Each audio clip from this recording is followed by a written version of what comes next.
en tête, il ne sera pas lui. Non, non, c'est vrai. C'est tenté que mon livre ne se soit pas désarticulé. Ah non, ça y est, c'est la dernière page du livre. C'est pas gai.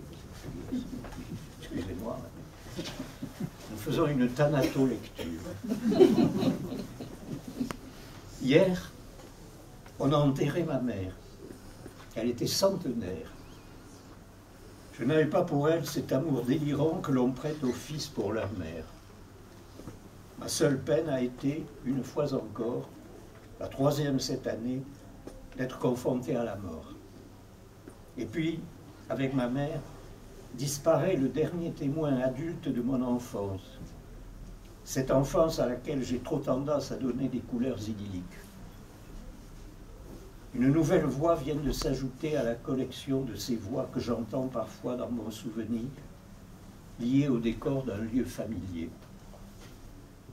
Une fois encore, j'ai été, avec une irritation rentrée, le présent absent d'une cérémonie religieuse, culte devenu pour moi désuet, dénué de sens et vidé par une pseudo-modernité de ses anciennes beautés.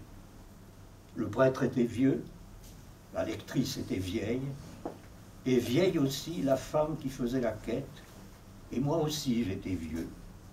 Je me serais cru dans une assemblée de fantômes. Du cimetière, légèrement en hauteur, planté de vieux cyprès, je voyais par-dessus le mur les vignes, à l'approche des vendanges, et plus loin les collines bleuissantes. Il faisait beau et tiède. Presque tous les membres de ma famille étaient là. Comme ils m'ont paru étrangers, citoyens d'un monde que j'ai quitté il y a longtemps et dont chaque jour je m'éloigne un peu plus.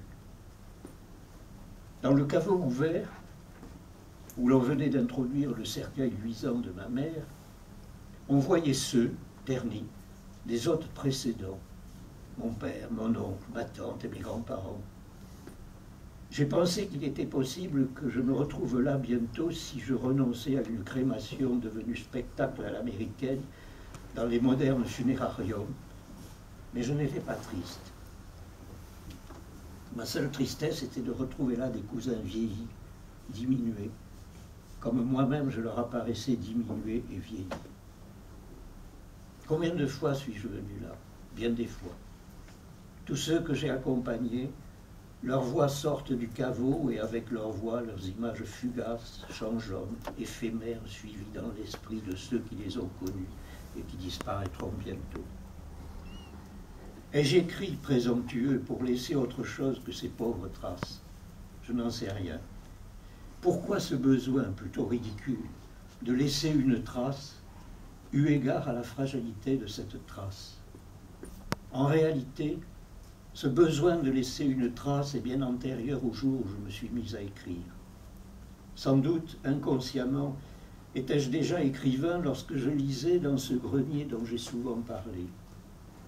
Quelle promesse non tenue espérais-je alors de l'écriture? Je m'en souviens plus.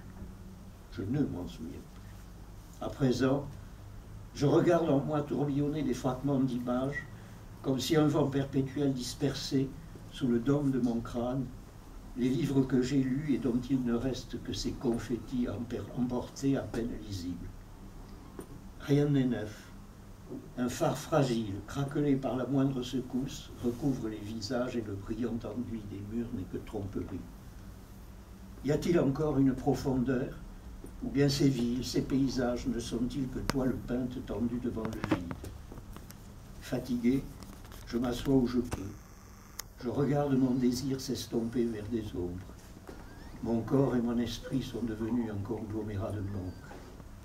Souverain de la lacune, je ne suis plus qu'un halètement inutile. J'ai dépassé le point où l'on a quelque chose à dire. Reste ce besoin insatiable de laisser errer la plume sur la page pour voir émerger les signes de son néant blanc. Comme une bête s'ébrouant de la neige, après l'hibernation, au renouveau de la tiédeur. Reste ce besoin que j'ai tenté de satisfaire sans savoir où j'allais, tandis que le soir, lentement, assombrissait autour de moi la lumière. Si j'avais quelque confiance en moi, Je ne cesserai pas d'écrire, je n'abandonnerai pas ce petit livre à l'état d'ébauche, j'essaierai de lui donner une profondeur qu'il n'a pas, mais je sens l'aquabon tresser autour de ma main et de mon esprit des raideurs. Je me glisse donc, avant de m'endormir, dans une caverne de silence. Sur mes doigts, les mots laissent une fine poussière, comme celle qu'abandonnent les ailes d'un papillon lorsqu'on tente de le saisir. Voilà ce que sont mes écrits. Une poussière, les restes d'une intense palpitation morte.